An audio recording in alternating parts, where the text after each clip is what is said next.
might not be good. I don't know if that's good or bad. Welcome back to another episode of Conversations with Colie. Today I am speaking with Brian Heilig.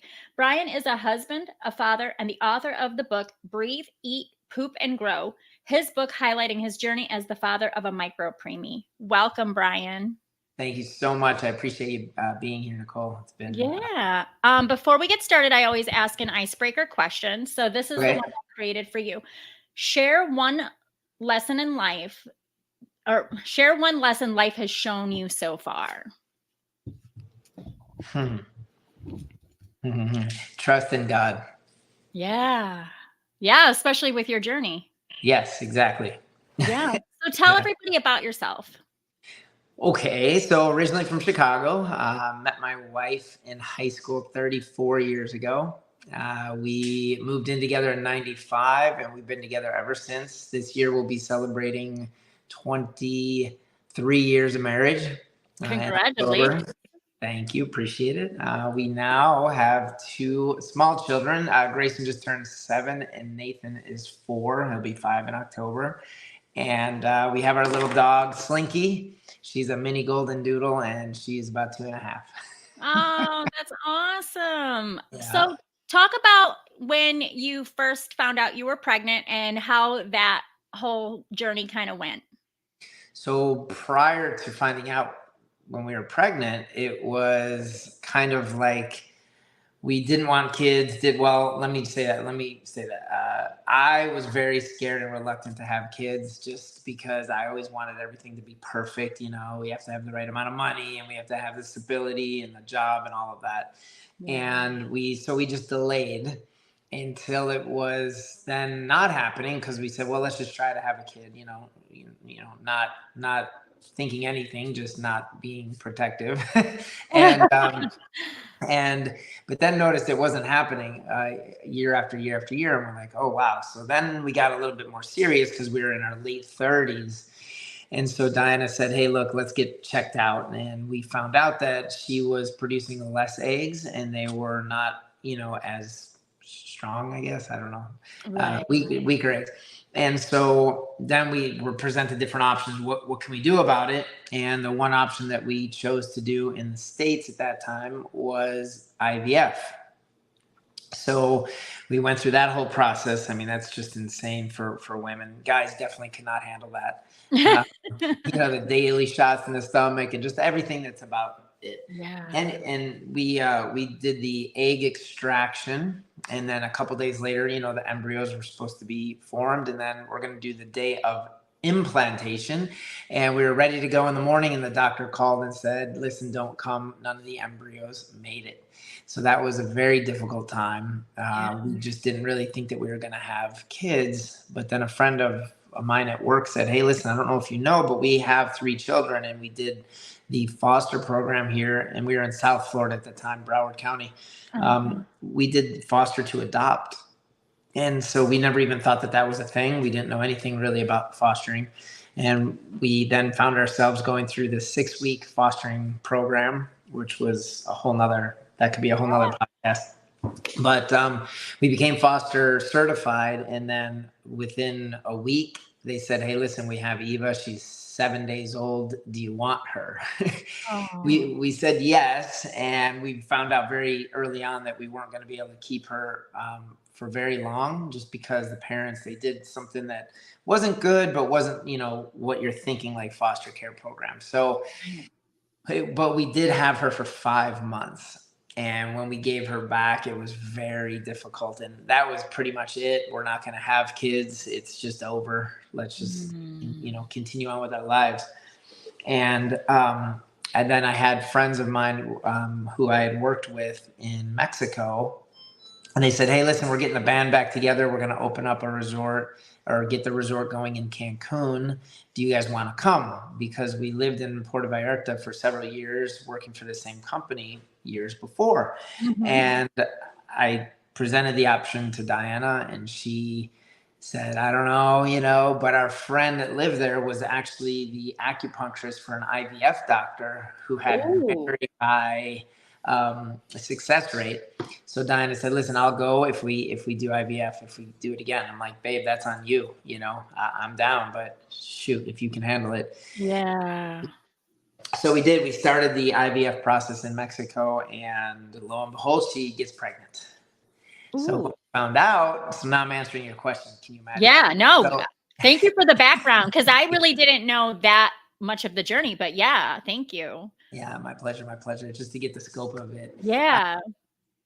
We were completely, I mean, I have a video of when we found out and listen to the heartbeat of the baby and everything. I mean, it was just, we were ecstatic, you know, but because we were older and because we had already done one round of IVF that didn't work, and the doctor, you know, basically had Dianna on bed rest essentially from the beginning. And everything was going great until we got just over halfway, and she developed severe preeclampsia, and the doctor said, listen, we've got to deliver the baby to save Diana's life. Yes. And I was like, wait, what? How is this even possible? You know, you don't put on your birth plan premature birth, you know? So it was, and that's where the story just goes absolutely. And to highlight, when you are super young having children, or in the older stages, you are actually at a greater risk to develop preeclampsia. We didn't know any of that. Also, if you do IVF, that's another thing that, you know, other complications, and that could be one of them. So, and we didn't even know what preeclampsia was. You know, her blood pressure just shot up, and she was, you know, vomiting, and we just didn't know what to do. So we were thrown into this world of preeclampsia, prematurity, you know. And the thing is, we were in Mexico, and in the hospital, when you get to that level in the hospital, nobody speaks English, and we didn't speak Spanish. Oh, especially medical Spanish. Yeah.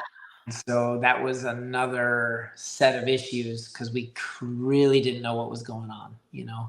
Right. So did you know what was going on with her, or were you at this time, as you're experiencing in the dark and just trying to figure things out? We were pretty much in the dark. We did have her OBGYN who delivered Grayson, who was with her and us the whole IVF process. And he speaks very good English, but he, you know, he isn't the NICU doctor. So we could help get a little bit of an understanding about what was happening with Dianna. But as far as Grayson goes, we were completely in the dark for the whole Do you time. remember how many weeks she was? Oh yeah, absolutely. When she started this, we were well into the 25 weeks. Yeah. And then when she delivered Grayson, she was right at like 26 weeks. Oh, wow. So, yeah, he ended up being 1.5 pounds and 12 inches long.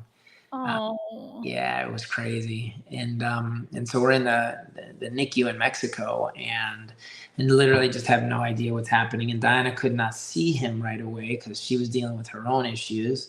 So it was definitely not fun.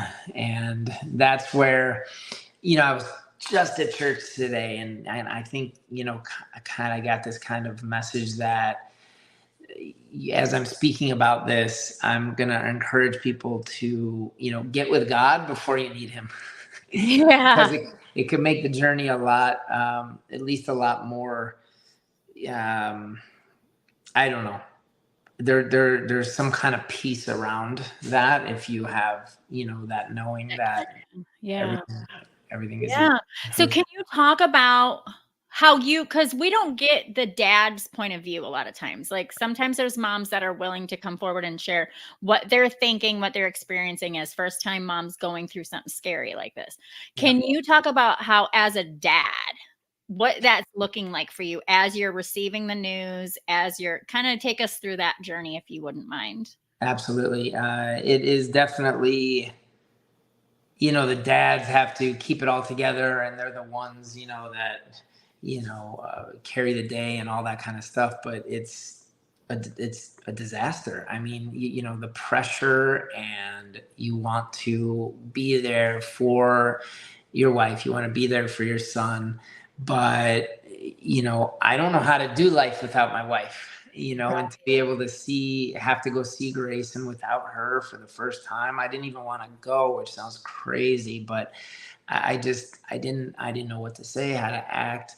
And, Dianna is funny because we didn't really talk about that. It was all about Grayson forever. And when she finally read the book, which was the last possible edit that she could possibly make any changes, she read the book and didn't understand the things that I did and went through. And, the times where I was in the hallway and I look at there's the ICU entrance and there's the NICU entrance, and my whole world is on that one floor, and again, just trying to keep it together. I tend not to ask for help. I try to figure out everything on my own. But if I could speak to the dads right now, or really parents, but just dads in general, ask for help and take it, accept it, because we need it. No matter how tough you are, when you are in that situation, you can't imagine the anxiety and the stress and, trying to keep up with that and show a good face. It doesn't work. It just doesn't work. It eats you up inside. I didn't sleep for like 4 days straight because I just was trying to contemplate how to fix everything. I couldn't fix it. Yeah. Yeah. Because as men, especially as in the household and in the family, you want to make it better for the family, for the baby, and for your wife. Yeah. Wow. That's heavy. Yeah. You always want to fix the problem. You want to, like you said, make it all better. And, finally at some point you got to throw up your hands and go, I don't know what I'm doing. I need help. And, where do you turn? Yeah. Yeah. So when Grayson was born, what kind of hurdles were you facing? Well, oh man. The first was the fact that he was born at 26 weeks. And I didn't find out till later that the percentage of babies born in Mexico at that gestation is a low percentage of survival. Oh. And we were in one of the best hospitals in Cancun. We had, in my opinion, the best possible doctor that we could have for Grayson. And it wasn't until we shared our message and went public that we realized from other NICU nurses around the world that the NICU in Mexico, they were very limited on the care that they could give Grayson because of the technology. So there is no incubator. And again, I've never been in a NICU before. It's not in your birth plan. So I didn't realize that him being in a little box with saran wrap around it and a heat lamp wasn't normal. I didn't. Wow. That was your incubator. Yeah, they don't have a proper incubator. And they just don't. Probably a good thing you didn't know. Say it again. Probably a good thing you didn't know that wasn't normal. Yeah, I mean, in the moment, we were just trying to be there for Grayson. But once these nurses, thank you, were put their because some of them would say, I don't want to intrude, I don't want to overstep, but if you can move even the position that he was in wasn't necessarily the best position because he's supposed to be inside the womb. Right. His legs aren't supposed to be spread open, flailing all over the place. He's supposed to be, in that fetal position, right? Yeah. So thank you to the nurses because they started to open our eyes. And then our dear friend, Devin, he started researching like he was going for his PhD on how we could actually transport this child, which was unfathomable at that point, but we did end up transferring him after 21 days to Miami. Oh, wow. And the NICU there it was completely night and day. Wow. So can you talk about what it was like to plan for transfer, how scary that was? What were you thinking about? Did your wife get to be transferred with? Mm-hmm. So all of that. Yeah. When we first even heard the idea of transporting this tiny little guy, because he lost weight, after he was born a little bit. Yep. It was just, how do you make that choice as a parent? Because all you're thinking of is if we move him, he's gonna die. If he stays here, he's gonna die. Like, what do you do? It was one, oh man, it was one of the most difficult things that we ever had to do. Diane and I were very much together on it, talking it through.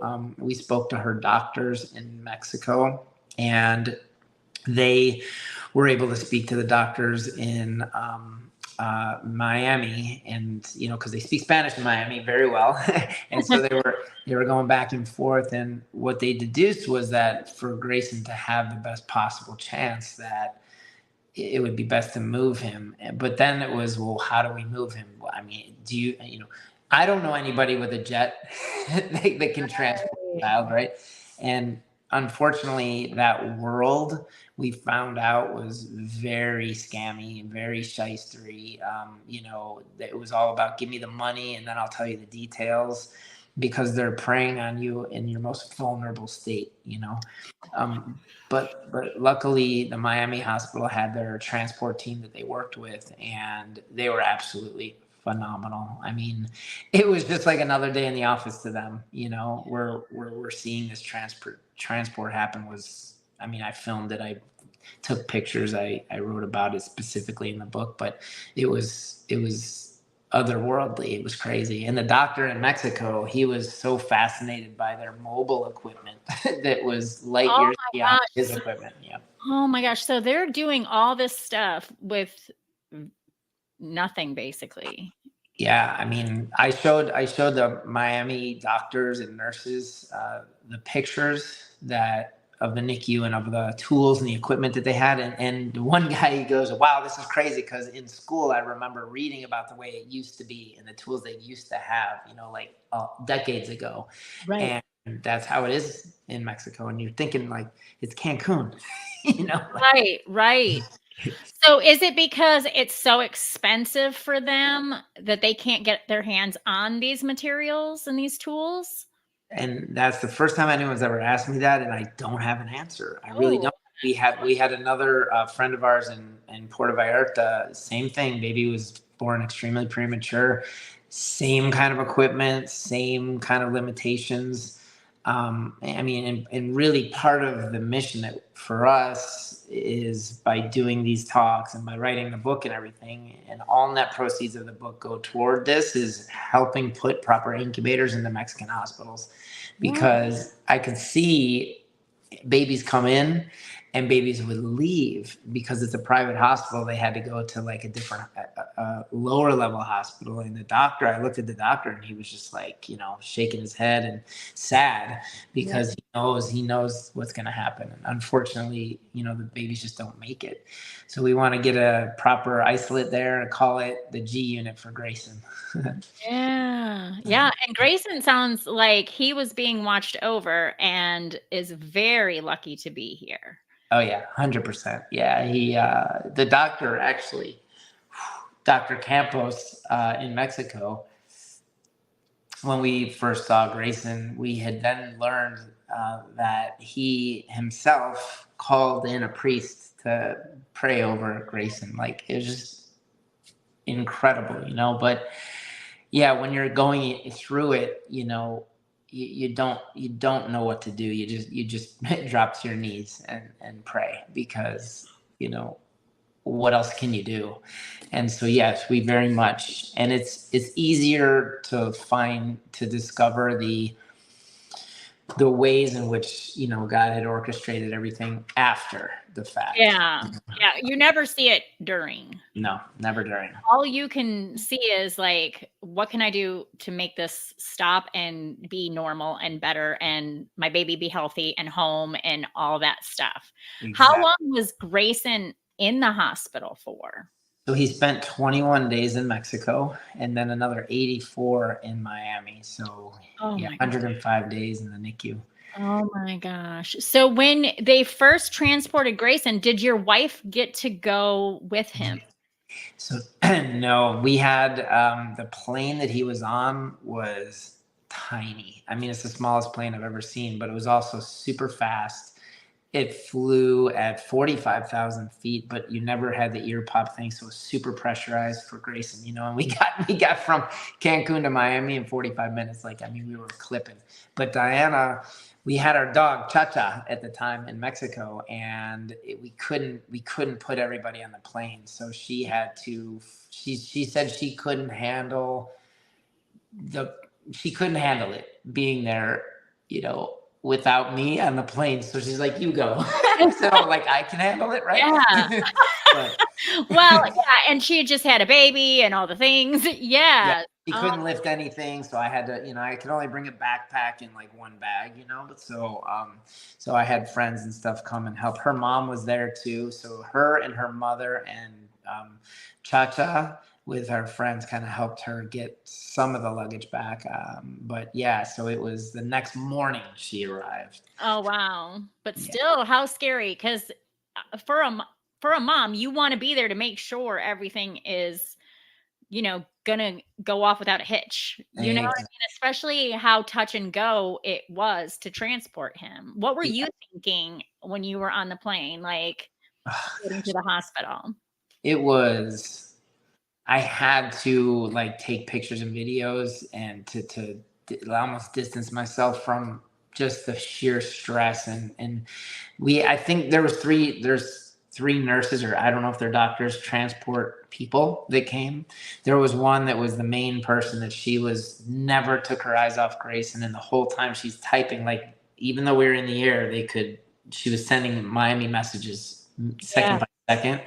Then we had the other nurse who was just basically doing whatever she said. And then we had one nurse who was just sitting by my side. I think his whole job and responsibility was to keep me calm because he would talk about random stuff. Yeah. And I'm like, I don't care, but stop talking to me. But he wouldn't. So I think that was kind of all planned on purpose. But it was completely terrifying. I think that, you know, once we got up off the ground, the doctor, which I don't want to give it away because it's in the book, but the doctor, it's very detailed in the book, but the doctor that was next to me, the nurse that was next to me, was just telling me certain things that I realized in that moment that we are making the right choice, you know? Yeah. So it was intense. That's a lot, especially for first-time parents. Mm-hmm. This is your first ever experience, and it's not ideal. Not ideal. So Like, scary. what is happening? You know, how old are we at that point? 41? Yeah, 41. Oh, wow. So Man.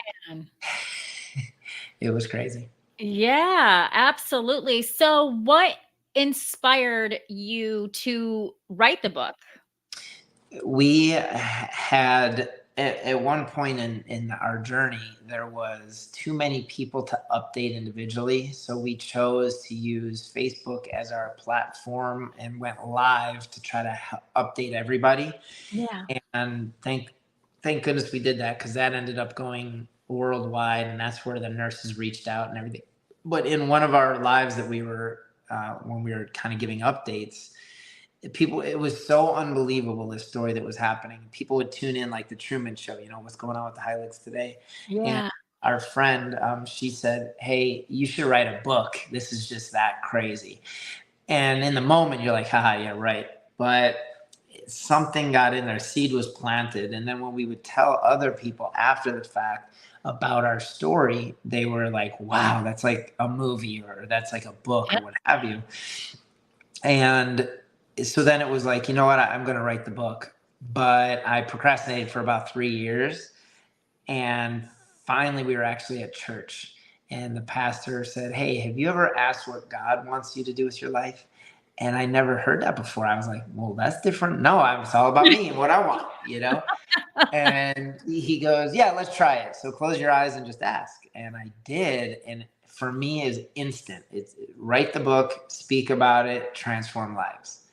And so literally the next day I wrote the first word to turn into the first sentence, first paragraph. And here we are. It took me 26 months to write this book. Yeah. But it was, I mean, I'm not an author. I don't know what I'm doing, but it was just, it's a memoir. So it's just our pure situation and journey. And I didn't account for all the tears, but also the healing that went into this process of writing it out. Yeah. And so, yeah, so now I'm in phase 2, which is speaking about it, which here we are, and I I love appreciate it. you, Nicole. Yeah, I love that. That's awesome. So, how much did Grayson weigh when he got to go home? So from Miami, gosh, the exact weight, I'm going to get it off Dianna. Dianna will be able to tell me. But he was maybe 5 pounds. Yeah. Maybe. Yeah, super tiny little guy. You have to go through all these. A sack of sugar. Yeah. Think about that. It's crazy. And 5 pounds, I was like, wow, he's 5 times bigger, Yeah. When he Yeah. was So born. did he have any health problems after, or was it smooth sailing finally for y'all? So thank goodness, thank God, the 3 big things for preemies is brain bleeds, retinopathy, and then their lungs. And luckily, he never had brain bleeds. He had slight retinopathy. I think I'm saying that right, but that did not turn into anything, and his lungs were, a-okay. When he was about 2 years old, Dianna noticed that he was a little different, and I was like, okay, well, yeah, he's been in therapy his whole entire life, so because of the prematurity, he's behind. Mhm. But she was like, no, it's something else. And finally, at 3 years old, he was diagnosed with autism, ADHD. He's got sensory processing disorder. Like a lot of parents want vowels or whatever, letters after their kids' names, MD. But we don't have those. We have different letters. So it's been interesting, to say the least. But that then spurred more therapy. So he's literally had speech therapy, occupational therapy, and physical therapy his whole entire life, even till today. But he just turned 7 last week, and he is super, super amazing kid. I mean, he's verbal, he's very intelligent, he loves to read. He literally wins the hearts over of anybody that he meets, and so he just struggles with all those other neurological things that we don't understand, but we try to just have patience with him and work through it with him. So I love it. Does he know he's a miracle? no, not yet. Not yet. You gonna tell him? He is so great because, there's an option where you could go onto my site and purchase. If you're in the US, you could purchase a book and have Grayson and myself sign it. And so it's fun because I say, hey, Grayson, you need to sign some books. And he comes and he sits down, he gets his little color pencil and he puts his name, So it's really special. And he knows that this is kind of like his book. I mean, his picture is on it with Diana's hand, his hand and Diana's hand, but he hasn't grasped that concept yet. Yeah. Oh, that's so awesome. It's so good to hear that he's doing well, Yeah. because, a lot of people don't talk about what preemies struggle with. It's not just coming in, it's also developing, and how long that sticks with them. So good for you for bringing that to the public, because I think a lot of people go through it. They think it's just them, or they're in a limited group. Yeah. They don't realize they actually have supportive parents who've been through it. Yeah. And that's, part of this whole thing is when I tell people, they say, what's your NICU advice? And I'm like, look, stay on the roller coaster. Number one, take care of yourself the best that you can, take advice, but also, take the help, accept the help, take it, but also be in communication with the community, because no 2 NICU journeys are exactly the same, but we're all bound together by the NICU. Oh, wow. I love that. So do you go to any like NICU events or anything like that? So more at this moment, I've been reaching out to all the online communities, and helping where I can there. that is now part of step 2, which is to be able to go to NICUs. And I mean, I'm in Orlando now, that's where we live. So Winnie Palmer is just the most incredible, one of the most incredible NICUs in the country. And so I have a connection there. I want to go back to the Nicholas Hospital too in Miami where he was and see if we can, help out the parents there. But yeah, just to be able to let them know they're not alone. And, it's much easier 7 years later to look back on it than when you're 7 days into it, Yes, absolutely. Did you find that after everything, like Grayson was home, that you had any struggles with your feelings of the experience? Did you have like any trauma responses or anything like that? I didn't hear the last word you said. Did you have any trauma responses from the experience, depression, anything like that? Absolutely. 100%. I never believed, and I'm just being transparent, and, I never believed in PTSD. Mhm. I always thought it was just a thing that you say because whatever, but oh my gosh, total PTSD. I mean, it could be that I hear a weird alarm noise and it triggers me to the noise back in the NICU, like it could be we're watching a show and it happens to be about preemie, we were watching Good Doctor. I mean, talk about a double whammy. So he's autistic and then they had preemies come in, with issues. And I mean, I look over at Dianna, she's looking at me, we're crying, Yes. but, and it comes from nowhere. And also to speak to your specific question is, a year after I was I didn't want to leave them. I didn't want to leave Dianna. I didn't want to leave the baby. I felt guilty when I did. I felt guilty to go to work. I was completely unmotivated to work. It was a major struggle. I mean, depression for sure.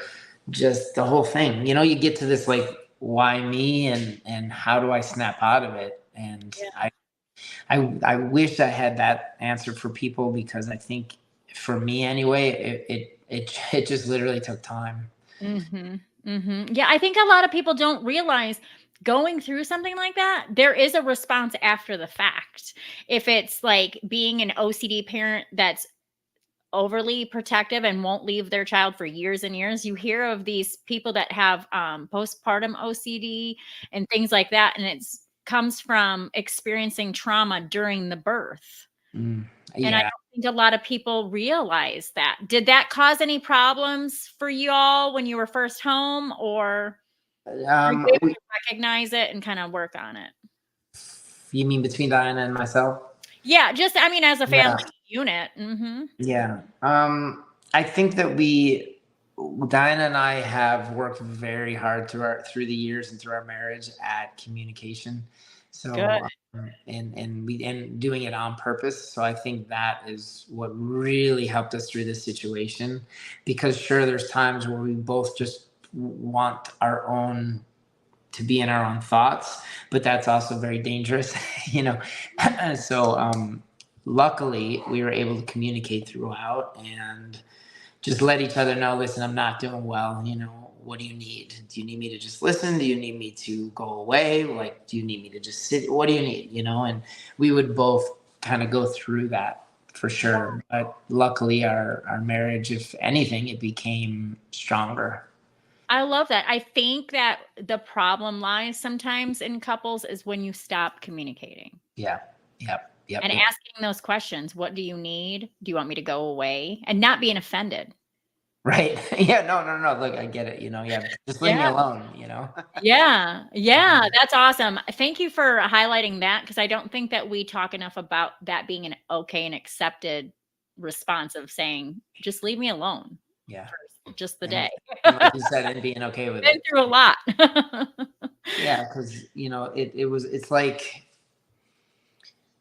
the other aspect you're reminding me is when you're in the NICU, there's this level of safety and security. If anything happens, I got monitors, I've got doctors, I've got nurses, and then you go home he had a monitor around his chest, around his torso, and it would be this deafening siren sound if he stopped breathing, because that's what preemies do. They forget to breathe because they're supposed to be in the womb. And so, there is no real sleeping.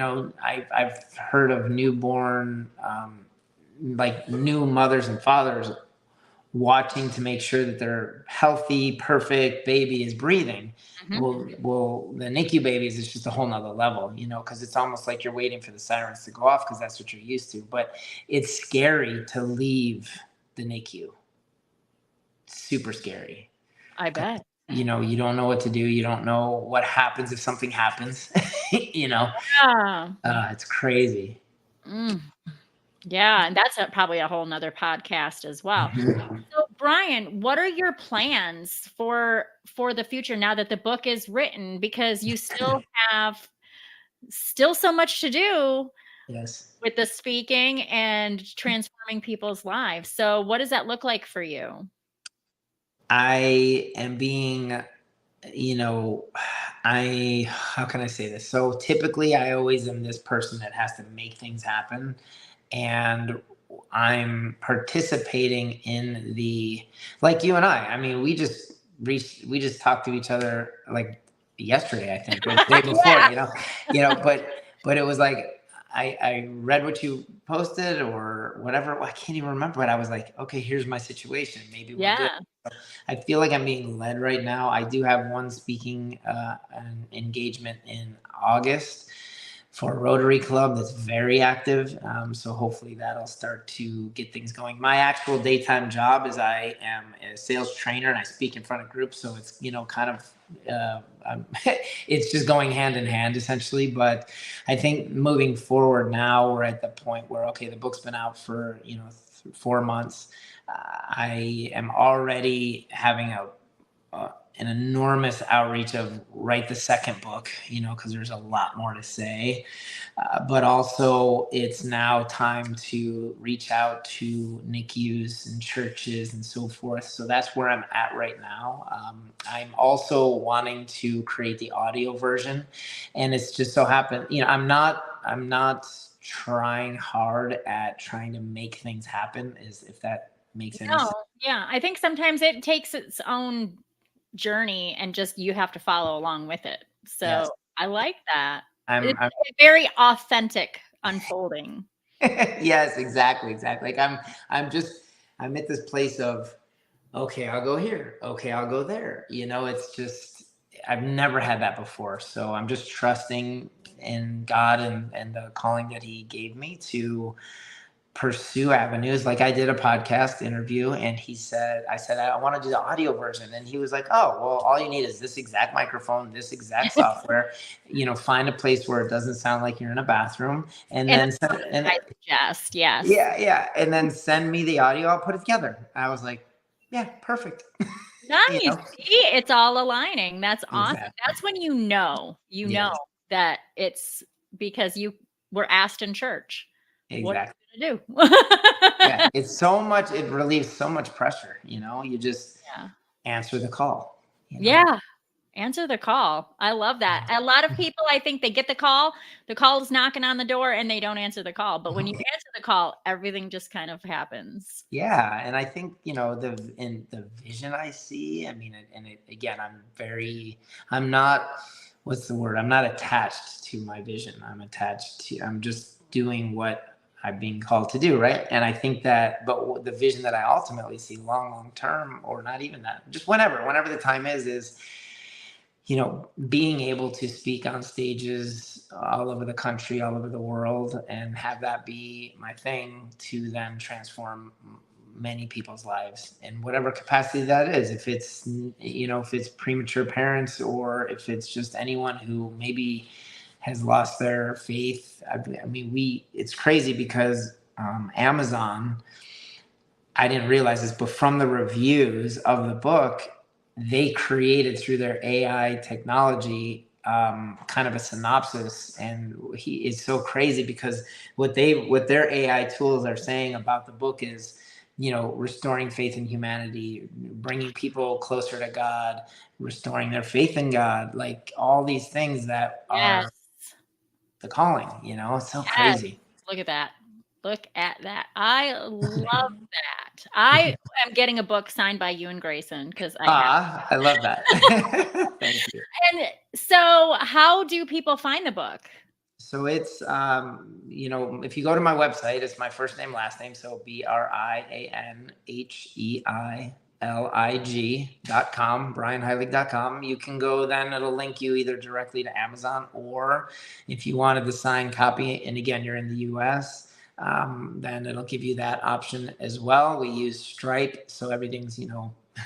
It's not like, send me a GoFundMe or what have you. It's all, separate bank account I have and all that. But or social media, just my name, Brian Heilig. If you just Google Brian Heilig, I think you can find my Facebook, my LinkedIn, my Instagram. I'm TikTok. I'm still getting. I'm old, all right, for TikTok. So, but that's micropreemie dad. Yeah, I like that. I like that. So, I had a question on the tip of my tongue and I lost it. I lost it. We were talking about the website signing of the book. Yep. It was something else besides that, but maybe I'm just not meant to ask that specific question. Okay. Hey. Do you see yourself making a podcast of your own? That's so interesting. 2 people now, you're the second person and that have said to do this. And I don't know. I just don't know. Like, I don't really know where to begin. And, I guess why. He said, listen, you could have NICU nurses, you could have NICU doctors, you could have, NICU hospitals. There's all these different avenues for ways. But I guess I just never looked at a way to reach people for me to have a podcast. I don't know if that, Yeah. I mean, I don't know. I can see you as a host hosting other dads maybe to tell the story, or moms and dads, or just NICU journeys in general. Who knows? Hey, but I'm open. NICU actually reminded me what my question was. My question was, what can we do? Because all the proceeds for your book go to incubators. What can we do in the United States if we feel like we want to help in the situation where a lot of these hospitals do not have the tools? Babies are not surviving because there's no tools. What can we do? So I think that, let me just get there. I mean, I've researched the money that it takes, and that is upwards of, just for the actual unit, it could be as much as $35,000. Okay. So now how the heck do we get it to Mexico? Like, all that's it's going to happen, but I don't know how yet. But I think if we look at the money is one thing, but being able to reach the right people that align with this concept and this message and this calling, I think is more in my mind, or my opinion, I feel more of a streamlined way to do this. In other words, I know the resources are out there. I know the people are out there. I just need to get to them to have everything come together and create this. So it would be, what other podcasts do I need to be on? What speaking stages do I need to be on? What connections do you have and your people have to NICUs that might be able to help this cause? I reached out to the NICU that Grayson was transferred to, and someone said, hey, listen, we have incubators that are used, and we're getting the new updated ones. So maybe that's a possibility to give a used one. I mean, it's better than this is what I'm saying. There's got to be medical equipment out there that's just laying there. Yeah, exactly. In a hospital. So how do we get the word out? Brian, you and I are going to have to talk a little bit more, because I used to do booking management for a motivational speaker to get them on stages. Now, wow, I can help assist in doing some research and sending you to the places you need to get. And hopefully someone listening will hear. But if there's a hospital out there who has equipment just chilling out, not doing anything, that's used, I think used is better than nothing. Exactly. It's better than a box with a saran wrap. Thank you. And that's what I was fixing to say. Yes, it's better than that. Thank goodness it was enough to keep your son alive for 21 days. But Sorry, real quick. That is a testament to the doctor in Mexico, because the NICU doctors in Miami said, listen, whew, and this gets me emotional. Whew, so it's the doctor in Mexico kept him alive, and here he'll thrive. But based on the equipment that he had, it's like a miracle. Yeah. Yeah. And he was willing to put in the work. Yeah. Wow. Yeah, he's amazing. Yes. Wow. But Wow. yeah, so that's it. The connections, I think, is gonna be, that's kind of how I've been very fortunate throughout my entire life with everything and anything, a job or whatever. It's always been, even this situation, the NICU nurses are friends that did all the investigating of how to even transport a 1.5-pound baby. It's always been, people that are willing to help the bigger picture, the bigger cause. And so I just have the belief and the faith that it's going to come together, and maybe, we're together. We can work, you and I, and your connections. And I just know it's going to work. I don't know how. It has to. It has to. It has to. Do you have any final thoughts? I really appreciate you and your platform to be able to speak of this, and how it just happened so quickly and our thoughts are aligned and so forth. And I think it's a testament to the calling that, we can have been able to create this. So I just want to first thank you for the time and for your great questions. And I know I could hear other people going, I would have asked that. I wanted to know that, So thank you for that. I think if we really look at it, it goes back to the original message that I got today in church. And I would encourage people to get with God before they need him. Yeah. Get with God, just figure that out, have that connectedness, get with somebody. I'm very amateur on the Bible and church in general. I kind of got faith from this experience. They say that more prayers are said in the NICU So true. than at church. And so, but I know that if I had this connection with God before the NICU, the experience would have been a lot different and probably a lot more peaceful. So if I could just throw out that message out to people, that's what it would be. That's a great message. Thank you so much, Brian, for being here and sharing your story. It means a lot. My pleasure. Thank you.